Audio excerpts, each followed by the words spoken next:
안녕하세요. 한 변호사 함철성 변호사. 배 변호사 배양미 변호사입니다. 요즘 CCTV가 사무실 안 그리고 길거리에 정말 많잖아요. 오늘 영상은 CCTV를 운영 관리하시는 그 회사 내 사장님과 직원들이 좀 주의하실 점이랑 그 다음에 우리가 밖에 있는 CCTV를 어떻게 증거로 활용할 수 있는지에 대해서 얘기를 좀 나눠보려고 합니다. 제가 얼마 전에 그 경찰분들이랑 얘기할 일이 있었는데요. 자랑스럽게 그 얘기를 하시더라고요. 우리나라는 그 뺑소니 검거율이 거의 99%다. 아니 왜 그래요? 라고 했더니 어떤 사람이 이를테면 시장에서 사과 하나를 착 들고 도망을 가면 거의 무조건 잡는다는 거예요. 그래서 그 이유가 워낙 CCTV가 촘촘하게 설치가 돼 있어가지고 그 사람 CCTV만 따라가다 보면 거의 다 잡는다. 실제로 절도 검거율이 이렇게 높은지는 모르겠지만 그렇게 잘 잡는다고 합니다. 그리고 직장 내에도 엄청 많이 CCTV가 설치돼 있잖아요. 또 한 변호사님은 예전에 또 보안업체 변호사라도 근무하신 경력이 있는데 오늘은 먼저 그 실내에서 CCTV 설치된 거 관련해서 어떤 법적인 문제가 있는지 제가 저희 사례로 한번 알아보려고 합니다. 사연 소개해 드릴 건데요. 저는 서울의 한 어린이집 교사인데요. 얼마 전에 원장 선생님께서 근무 중 휴대전화 사용으로 저를 인사위원회에 징계를 올렸다고 통보하셨어요. 그래서 인사위원회 가봤더니 제가 그 수업 시간 중에 통화했던 시간들이 전부 다 보고가 돼 있는 겁니다. 알고 보니까 원장 선생님이 CCTV를 보고 제가 통화한 시간을 메모했다가 징계 쪽에다가 그 내용을 알린 건데요.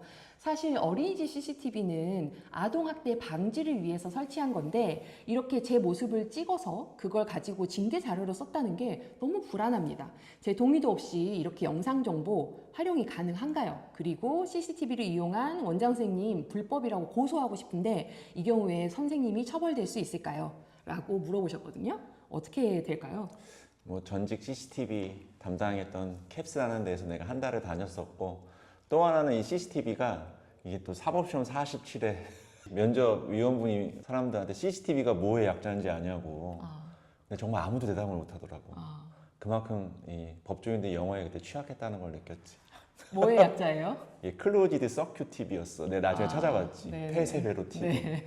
근데 결국 조금 전에 말한 사례도 있지만은 요새 CCTV가 너무 많아진 것 같아. 그래서 또 그거를 규율하려고 개인정보보호법까지 신설될 정도로 많았는데, 조금 전 말한 사례는 너무나 그 원장님이 난 오버했다고 생각을 해. CCTV를 할 때에는 우리가 항상 CCTV 밑에 보면 이렇게 표지판 같은 게 있어가지고 그 CCTV의 수집 목적을 꼭 적게끔 되어 있거든. 근데 이 어린이집 같은 경우에는 뭐 유아 아동학대 방지라던가 또 안전 예방을 위한 목적이 분명히 써 있을 거야. 근데 그 목적 외로 이거를 어린이집 선생님의 근태 관리를 위해서 이걸 사용했다라면은 명백하게 개인정보보호법 위반이라고 생각을 하는데, 이거 판례가 나왔었지.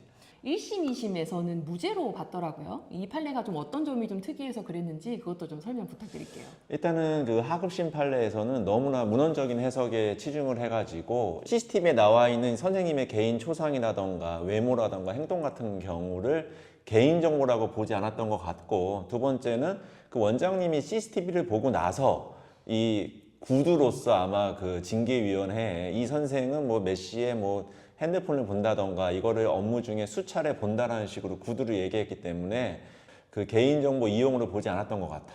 그래서 아마 하급심에서는 무죄가 나오지 않았을까.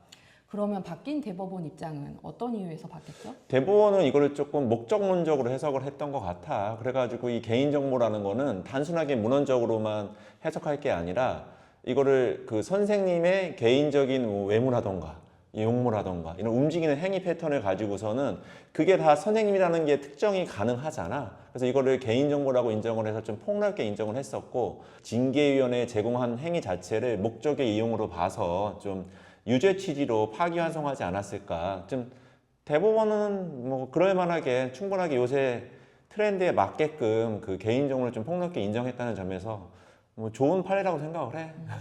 그러면 이번 케이스처럼 실제로 직장에서 CCTV 설치한 걸 가지고 직원들 근태를 이렇게 그걸로 체크를 해가지고 이용을 한다거나 뭐 직원들이 이를테면은 뭐 직장에서 뭐 자기를 뭐 모여서 욕을 한다 뭐 이런 걸 CCTV 같은 걸로 좀 확인하려고 한다거나 이런 식으로 좀 활용되는 사례들도 좀 많이 있나요? 문제가 된 사례가? 근데 뭐 직원들의 근태 관리를 한다는 건 좀 문제 소지가 크다고 보고, 그런데 이렇게 좀 안전 관리적인 면에서 본다면은 예컨대 뭐 버스 기사님이 뭐 계속해서 운전 중에 핸드폰을 본다던가 그 용광로 근처에서 뭐 핸드폰을 본다는 걸 징계 사유로 삼는다는 거는 안전 관리적인 면에서는 좀 허용되지 않을까, 그렇게 일단 생각이 드는데. 아, 그럼 예를 들어서 뭐 이렇게 화재 위험이 있는 데서 뭐 담배를 피운다거나 이런 것들도 CCTV를 이용해서 징계를 할 수 있는 여지가 그건 충분히 있겠네요. 가능하다고 봐. 왜냐하면은 그 수집 목적을 적어 놓으면서 이게 뭐 직원들 근태 감시용이 아니라 뭐 미연에 뭐 화재를 방지한다거나 뭐 핸드폰보다 넘어지는 추락사를 방지한다거나 이런 안전 예방적인 목적을 분명히 목적 범위로 적어 놓는다면은 이걸 가지고서 위반한 한 직원에 대해서 뭐 징계 사유를 삼는 거는 뭐 대법원 판례 취지에 비춰 본다면은 뭐 허용될 것 같은데. 그러면 만약에 회사에서 내가 근무를 하고 있는데 왠지 내가 그 컴퓨터로 하는 것을 왠지 사장님이 알고 있는 것 같다. 뭐 내가 메신저 쓰는 것을 왠지 사장님이 알고 있는 것 같다. 이렇게 생각해가지고 CCTV 각도로 확인해 봤더니 막 내가 근무하고 있는 모니터 이런 쪽을 비추고 있는 것 같다라고 한다면 그거를 좀 문제 삼을 수도 있는 거죠. 그건 직원 입장에서는 되게 뭐 깨름직한 일이긴 한데, 그거는 일단은 CCTV 아까부터 계속 말하는 것처럼 그 수집 목적 외의 사용으로 봐서 문제가 되지 않을까. 만약에 근데 그런 경우가 있을 수 있겠지. 직원이 메신저를 통해 가지고 뭐 경쟁업체에 우리 회사 영업 정보를 빼돌린다거나, 안 그러면 중요한 정보를 뭐 유출할 만한 혐의가 있다면은 그거를 뭐 키워드 검색을 통해 가지고 그 직원의 뭐 범행을 잡아낼 수는 있겠지만, 그것도 어떻게 보면 좀 회사의 자산 관리 목적이 크기 때문에 가능한 거지, 직원의 일거수일투족을 CCTV를 통해서 뭐 감시한다. 뭐 조지 오웰의 뭐 1983년도인가 84년도도 아니고 그런 사회까지는 아직까지는 아닌 것 같습니다. 그러면 가끔 이게 CCTV에 원래는 음성 녹음 기능도 있잖아요. 근데 이제 음성 녹음 기능을 켜가지고 그렇게 감시하는 경우도 있는 것 같은데, 이렇게 일반적인 CCTV를 이렇게 용도 외로 사용하는 거랑 음성까지 녹음해서 하는 거랑 처벌의 정도는 어느 정도 다르죠? 일단은 뭐 CCTV를 그냥 애초에 음성 녹음까지 하지 않은 상태로 만약 개인정보보호법 위반으로 혹시라도 문제시 된다면 한 벌금형 정도에 그칠 만한 사안인데, 좀 전에 뭐 배 변호사가 말한 것처럼 음성 녹음까지 돼 있어가지고 내 음성이라던가 상대방의 음성이 이게 통신비밀보호법도 문제가 될 수가 있습니다. 통신비밀보호법은 두 당사자 사이의 대화는 그 대화를 녹음하는 거는 처벌받지 않는데, 뭐 예컨대 저랑 배 변호사가 일단 대화하는 거를 우리 피디님께서 몰래 녹음한다던가 그럴 경우에는 통신비밀보호법 위반에 또 문제가 되기 때문에, 그 경우에는 벌금형이 아니고 뭐 실제 집행유예까지 나온 사례가 있기 때문에 각별히 유념해야 할 필요가 있을 것 같습니다. 예를 들어서 남편이 바람을 피는 것 같은데 이것도 제가 실제로 했던 사례인데, 바람 피는 상대방 그 여성분이 옆동에 삽니다. 옆동에 살아가지고 남편이 부인이랑 부부싸움을 대판하고 그날 짐을 싸서 집을 나갔거든요. 그래서 어디를 가나 봤더니 옆동으로 이렇게 올라가더래요. 그래서 이제 그 여자가 옆동에 사는 걸 알게 됐는데, 이 아내 입장에서는 불륜의 결정적인 증거를 잡으려면 남편이 집 나가가지고 짐 싸서 그 옆동 엘리베이터 타고 올라가서 다음날 나온 그 장면을 포착하면 되는 거잖아요. 그러면 하룻밤 지나고 나오면 무조건 그거는 외도가 있었다고 인정이 되거든요. 이런 경우에 CCTV를 얻고 싶어서 관리사무소를 가게 되잖아요. 그런 경우에 어떤 절차로 좀 진행을 해야 되는지 설명 좀 부탁드릴까요? 되게 강 큰 남자인 것 같습니다. 등잔 밑이 어두운 것도 아니고 바로 옆동이라니 아주 놀랄만한 사람이네요. 근데 바람 핀 것을 알게 된 그 배우자 입장에서는 되게 뭐 놀랄만한 일이고 얼마나 큰 배신감의 상처를 느끼겠어. 그렇다고 무턱대고 아마 관리실 가면은 그 관리실에서는 절대 CCTV 보여주지 않을 거야. 그 이유는 이게 그 남편만 CCTV에 동선이 나왔다면 혹시 모르겠지만은 그 CCTV에 나온 수많은 사람들을 비식별화 조치를 안 하고 나서 한다는 거는 일단은 그 사람도 개인정보 관리 책임자 위치에서 문제될 소지가 있고, 그렇기 때문에 이런 경우에는 그냥 어쩔 수 없이 빨리 법원에 난 증거보전 신청을 해야 한다고 봐. 네, 실제로 그 사례도 법원에 증거보전 신청이라는 걸 해가지고 CCTV를 받았는데요. 이때 이제 중요한 팁은 CCTV 보존 기간이 업체마다 다릅니다. 예를 들어서 뭐 이 아파트는 한 달을 보관할 수도 있고요. 또 어느 뭐 숙박업소 같은 경우에는 일주일만 보관할 수도 있고, 그러면 법원에서 그 증거보전 조치를 취하는데 시간이 좀 걸리거든요. 그래도 엄청 빠른 편이에요. 법원 절차가 기본 막 몇 년씩 걸린다면 이 증거보전 조치는 빠르면 일주일 안에도 허락이 되긴 되는데, 그 일주일도 시간이 지나갈 수 있기 때문에 먼저 가서 제가 증거보전 해가지고 올 테니까, 또는 뭐 경찰 데리고 올 테니까 그 사이에 좀 저장만 좀 해주세요라고 미리 얘기를 좀 해놓고요. 그 다음에 법원에 이만저만해서 이런 사건이 있어가지고 이거를 꼭 해야 되니까 이거를 좀 허락해 주십시오라고 증거보전 신청을 하면 판사님 명령서가 나오고요. 그걸 가지고 이제 그 관리사무실에 가면 그때는 이제 법적으로 이제 줄 수 있는 상태거든요. 그러면 해당 딱 그 사람들이 나왔던 그 부분만 딱 잘라가지고 CCTV를 복사해서 줍니다. 그래서 실제로 그걸 활용해가지고 지금 이혼 소송에서 쓰고 있는데, CCTV가 필요하다면 법원에 증거보전 신청을 하거나 경찰서에 형사 고소를 해서 법적인 절차를 밟아가지고 그거를 정식으로 받을 수 있고요. 대신 이제 그 사이에 그게 지워질 수 있기 때문에 미리 가서 좀 잡아놓을 필요는 있다.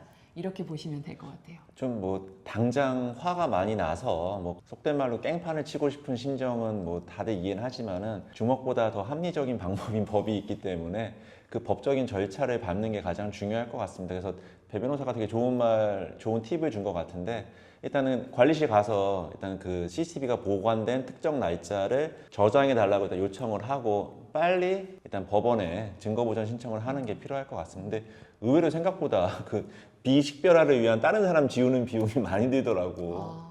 그래서 이게 뭐 10분만 되면은 꽤 비싸기 때문에 그 특정 시간대도 빨리빨리 캐치하는 것도 의외로 좀 대반 비용을 줄일 수 있는 방법이 아닐까. 네, 그래서 그 법원에 신청할 때도 이렇게 통째로 뭐 한 달치 주세요 그러면 안 되고요. 정확하게 그 남편이 이를테면 집 나가서 올라간 그 시간대를 대충 알잖아요. 그거를 딱 특정해가지고 그때부터 뭐 다음날 아침에 차가 사라졌다 그러면 그때까지 사이 시간 이렇게 딱 정해서 신청을 해야 그 증거보전이 받아들여지고, 막연하게 뭐 1년치, 한 달치 이렇게는 애초에 허락이 나오지도 않습니다. 네.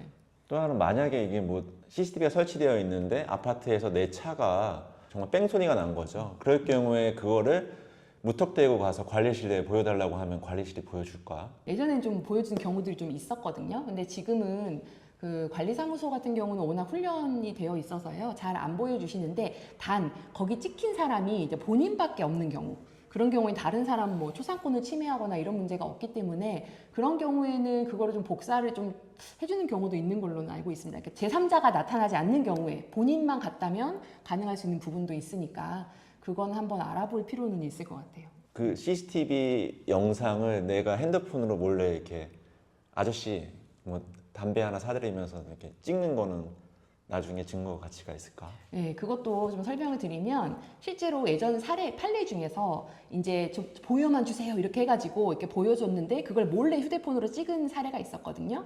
이 경우는 허락되는 범위는 보는 것까지만 허락이 돼 있고 법적으로도 그게 타당한데, 그거를 넘어서서 영상으로 녹화해가지고 다른 사건의 증거로 쓰는 것도 불법이라고 해가지고 휴대폰으로 다시 찍은 것도 개인정보보호법 위반으로 처벌된 사례가 있습니다. 다만 이제 개인정보보호법 처벌이 수위가 그렇게 세지는 않아요. 그래서 아까 말씀하셨던 것처럼 이렇게 다시 찍거나 뭐 이렇게 뭐 보여주거나 이런 거 해봐야 벌금으로 나오고, 벌금 금액도 그렇게 많지 않고 뭐 50만 원이고 이럴 때도 있고요. 녹음까지 들어간 경우, 이건 완전히 이제 차원이 다르거든요. 다른 사람이 대화 내용이 녹음되는 거는 불법의 정도가 아주 다르다고 보기 때문에 그 경우는 오히려 벌금이 더 드물다고도 볼 수 있죠. 거의 징역형의 집행유예형으로 나오는 경우가 오히려 훨씬 더 다수에 해당합니다. 그만큼 좀 더 불법성이 큰 거죠, 도청은. 이런 문제가 맞닥뜨렸을 경우에는 다들 당황스러우실 거예요. 내가 처음에 변호사를 찾는 게 다들 익숙지 않다 보니까 이 변호사 사무실의 문턱이 되게 높아 보이지만은, 일단 똑같이 이렇게 언제든지 법적 문제가 생기면은 뭐 저나 뭐 배 변호사 사무실의 문턱은 낮습니다. 그래서 언제든지 편하게 오셔가지고 그냥 뭐 편하게 물어보신다면은 저희가 아는 만큼 좀 법적인 테두리 내에서의 좋은 방법을 말씀드릴 수 있으니까 저희 채널 자주 뭐 구독해 주시고요. 네, 말씀하셨던 것처럼 상담 받아서 어느 경우까지 합법적으로 이 개인정보 문제 없이 증거를 얻을 수 있는지 꼭 확인하시는 게 필요할 것 같습니다. 여러분들께서 오늘 정보가 유익했다면은 구독, 좋아요 많이 눌러주시고요. 지금까지 한 변호사 배 변호사였습니다. 안녕.